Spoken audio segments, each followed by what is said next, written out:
మద్యం కుంభకోణం కేసులో అరెస్ట్ అయి తీహార్ జైల్లో ఉన్న బీఆర్ఎస్ ఎమ్మెల్సీ కవితను కేటీఆర్ హరీష్ రావులు కలిశారు. ఆమెతో జైల్లో ములాఖత్ అయ్యారు. 2 రోజుల క్రితం ఢిల్లీ వెళ్లిన కేటీఆర్ హరీష్ రావు కవిత యోగక్షేమాలు, బెయిల్ పిటిషన్ వంటి అంశాలపై చర్చించిన అనంతరం తిరిగి వెళ్లిపోయారు. కాసేపట్లో తెలంగాణకు బయలుదేరి వచ్చే అవకాశం ఉంది. అయితే మార్చి 17న కవితను ఈడీ అరెస్టు చేసిన సంగతి తెలిసిందే. ఈ క్రమంలో పలు బెయిల్ పిటిషన్లు దాఖలు చేశారు.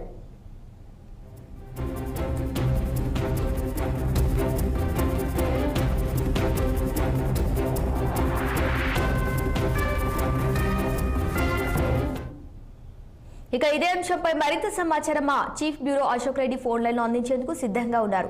చెప్పండి అశోక్, కవిత ములాఖత్ సందర్భంగా చర్చించిన అంశాలేంటి? సో తిహార్ జైల్లో ఉన్న ఎమ్మెల్సీ కల్వకుంట్ల కవితను ఆ పార్టీకి సంబంధించిన నేతలు కేటీఆర్, హరీష్ రావులు ములాఖత్ అయ్యారు. దాదాపు గంట సేపు సమావేశం తెలుస్తుంది. ఈ సందర్భంగా ఏదైతే ఈ రోజు రౌజ్ రెవెన్యూ కోర్టులో డిఫాల్ట్ బెయిల్ పిటిషన్ ని ఆమె ఉపసంహరించుకుంది. నిన్న సీనియర్ న్యాయవాది అందుబాటులో లేకపోవడం, కేసుని వాయిదా వేయాలని కోరిన కవిత తరపు న్యాయవాది సో బెయిల్ కోసం త్వరలో సుప్రీంకోర్టును ఆశ్రయించే అవకాశాలు ఎక్కువగా అనిపిస్తున్నాయి.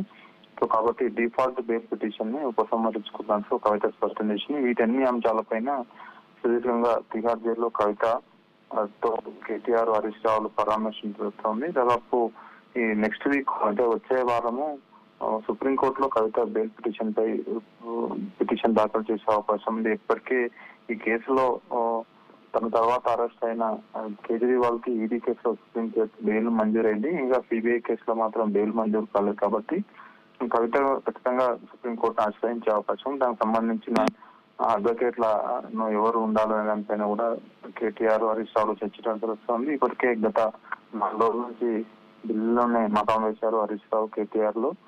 వాళ్ళంతా ఈ పార్టీ ఫిరాయించిన ఎమ్మెల్యేలను అనర్హత పిటిషన్ పై కూడా సుప్రీంకోర్టు లాయర్లతో నిన్న చర్చించడం తెలుస్తోంది. సో వారిని త్వరలోనే ప్రజాక్షేత్రంలో ఖచ్చితంగా ఉప ఎన్నికలు వస్తాయి అంటూ కేటీఆర్ కామెంట్ కూడా చేశారు. సో వీటన్నిటి వ్యవహారాల పట్ల ఢిల్లీ టూర్ లో హరీష్ రావు, కేటీఆర్, అదేవిధంగా కొంతమంది సీనియర్ కాంగ్రెస్ బీఆర్ఎస్ నాయకులు బిజీగా ఉన్నారు.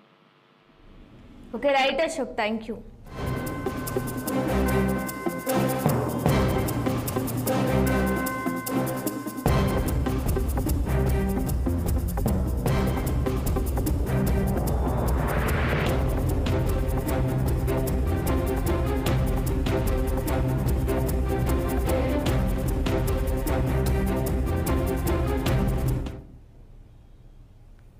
దేశంలోని హైదరాబాద్